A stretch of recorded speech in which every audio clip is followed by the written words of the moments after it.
Hello and welcome to a very special episode of the EJ Tech Show, and Christmas has come early this year. We've got the new Samsung Galaxy Z Fold 2, which Samsung has been kind enough to send us for a very quick first impressions, and that's what this video is, a very quick first impressions.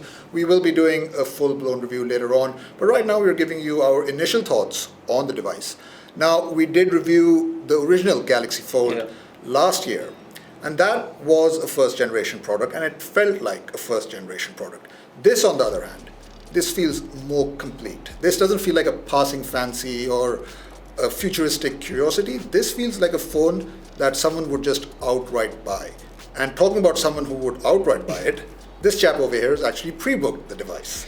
Yeah, so like Samsung says, I want to change the shape of the future. Yeah, you're ready to change yours. Yeah. See, I'll be honest, I really wanted the first Galaxy Fold, but there were some teething issues with that device. The screen was pretty durable. Like a lot of long-term reviewers have said that the screen holds up over time, but still, it just wasn't worth my money. And now, since this new one is priced even cheaper than the previous Fold, it's a no-sum game for me. Like, really, it'd be stupid for me not to buy it, you know? And talking about price, this costs 1,50,000 rupees in India. Yeah. Now, of course, that's not cheap, but like you said, it's still significantly cheaper than the first Fold, which is still available to purchase on Samsung's website for some odd reason. But this is a little bit cheaper, and honestly, if you're going to buy this phone, you're going to buy this phone. Nothing I say or he says is going to change your mind, and fair enough. But first of all, this phone, like any other foldable phone, does something very special, and that's why you're going to be paying a lot of money for it. You're going to be paying a lot of money for this foldable technology right here, because that's what it does. And yeah, it's as great as the first time around, and this time that hinge, it's a little bit more special. It's a little bit more tighter as well, so that means you can prop up this phone in different angles. If you're, let's say, using YouTube, you can see all your content on the top, and then you can scroll at the bottom. Or if you're using Samsung Notes, you can type at the bottom. But being very honest, it's really annoying to use that typing function on Samsung Notes after a while, because the digital keyboard isn't big enough. After 10 minutes, you will get sick of it, but also still. That camera bump creates quite a bit of rocking out there. Yeah. Now, first let's talk about that outer cover display. Yeah. And it's a massive improvement over the last one. The last one had these massive bezels on the top and bottom, and if I'm being honest, Samsung could have just fixed that problem the first time around. They didn't, otherwise no one would buy this. Yeah, so I think Samsung just said, you know what, we're going to wait for the second time around, and then we're going to get a pat on our back, and they do. They deserve a pat on their back, because now this looks like I'm holding a proper smartphone in my hand and not like some old Nokia communicator. It is still quite narrow. It's 21 by 9, so it's still more of that Xperia smartphone style. It's still really tall, so you won't be able to use it one-handed, but still, it's a really nice smartphone experience on the top, and I'm pretty sure people can use it just on the front display without ever opening the inside one. But my point being, it feels more like a smartphone now, and you are getting a very nice 6.2-inch AMOLED display over here, but the real magic happens on the inside, because when it's unfolded, it becomes this really, really big 7.6-inch tablet, which gives you a beautiful canvas. And honestly, the experience is, I thought the experience would be similar to last year around. It would feel plasticky, but it doesn't do that. Now this time you're getting this ultra thin glass that we saw on the Z Flip. But just be warned that there is this plastic screen protector on top of that. So I was expecting that plastic experience, but that's not the case. This feels despite the plastic protector. And that's something that Samsung is pre-installed. They advise you not to take it off by yourself. First and foremost, they advise you not to take it off at all if you want to make sure that there's no scratches on the inner screen. Let the professionals at Samsung handle that, just to make sure you don't end up having to get yourself a screen replacement, which, coming to that, Samsung actually offers a one-time screen replacement on this if you purchase this. Cost, So at a discounted price, you can get your screen replaced if something really goes wrong with it. Although the way they've built it this time with the UTG and the ultra-thin glass, I really don't think that's going to happen. And also, a big headline, this gets 120 Hz refresh rate, which means, technically, as far as I'm aware, that this is the only foldable smartphone in the world that offers you 120 Hz high refresh rate, which means you're getting much more of a fluid experience, much more of a smoother scrolling experience. And also, they've got rid of that not so nice looking notch from the first time around. I honestly didn't hate it. A lot of people hate it. I didn't hate it. I was like, it's okay. You're still getting a really large canvas. It sort of spoils the experience. But now you're getting a more immersive experience. I will say this, Samsung with this Fold 2 makes the original Fold look so outdated. It looks like it was launched 6 years ago or something in 2004.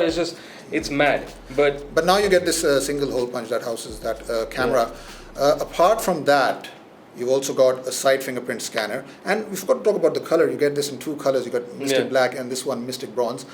This is the color I prefer. If you were buying this, if you were planning to buy this, then this is the one to go for. But he's got the black one for some reason. Doesn't agree with me, but I think this is. I think the Mystic Bronze is nice, but I think it wears off fairly quickly. For example, the iPhone 11 Pro was also launched in that forest green color. It wore off pretty quickly. Now, also one quick thing I forgot to mention about the inner display, that crease, it's still there. It's pretty much visible.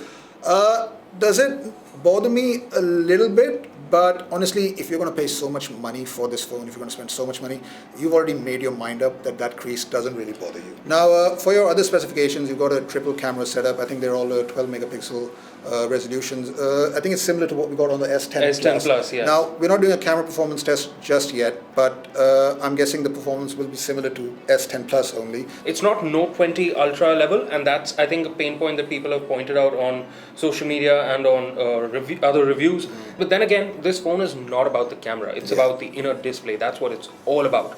That two-in-one functionality. Now, other specs include a Snapdragon 865 Plus processor. So that means you're getting Snapdragon's latest and greatest processor over here. You've got 256 GB of storage. Which is unfortunately not expandable, but then again, if you can afford this phone, you can probably afford cloud storage. And I think, and 256 GB should be sufficient for most people. How much RAM are we getting over here? 12 GB 12 GB of RAM. Which is so super fast. So super fast.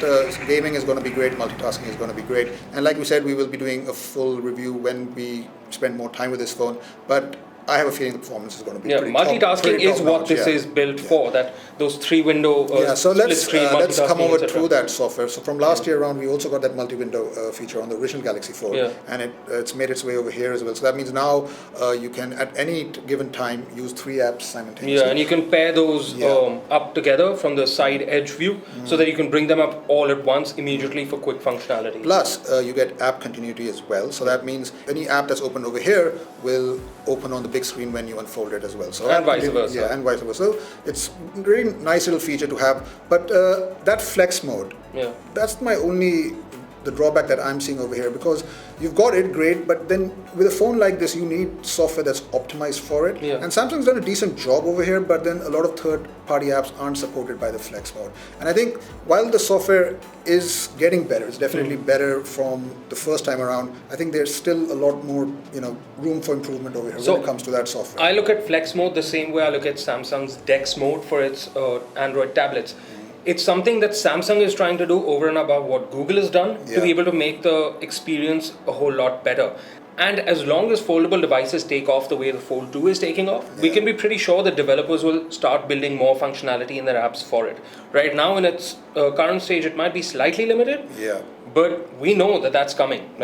This is not technology that's going to die off anytime soon. Otherwise, a big company like Samsung would really not be investing so much time and money in building a phone like this again. And I think it's just a matter of price now. Yes, this is very expensive, but then this is also a ridiculously advanced piece of technology. So of course it's going to be expensive. It wasn't going to be cheap. It was never going to be cheap. But down the line, hopefully, more foldable phones can become a little bit cheaper. They'll become more mainstream that way. And I know Samsung is working on a couple of innovative things like that to make it more cheaper, but that's much more down the line. Hey, you never know. In maybe 4 years, we'll be seeing a foldable M series phone from Samsung. Never know. Okay, well, let's not get ahead of ourselves. But the point being, yes, it's expensive, but first early impressions, I'm loving what I'm seeing. This is truly the shape of the future. If this is the quantum leap that we've seen in one generation, well, the future is the limit. They could just literally do anything next year and we'd just be so shocked. And that's a good point, because I don't know what they're going to do next year to improve on this, because this is actually pretty good. Exactly. And there are a few things. I'm guessing they can make the hinge even more stronger, but it'll be very small. It won't be that massive gap that we've seen between the Fold 1 and the Fold 2. It'll be like the next iteration, I'm guessing it'll be slightly more incremental. True. But it won't be like, oh my God, there's no point of now getting the Fold 1. I should just go for the Fold 2. But anyway, looks like a very nice device, and like I said earlier on, we will be doing a full review for this. But that's it for this episode of the EJ Tech Show. This was the new Galaxy Z Fold 2. Let us know what you think about it. Do you like it? Will this be your next device? Will you spend 1,50,000 rupees on this? That's it for us. We'll be back very soon. Take care.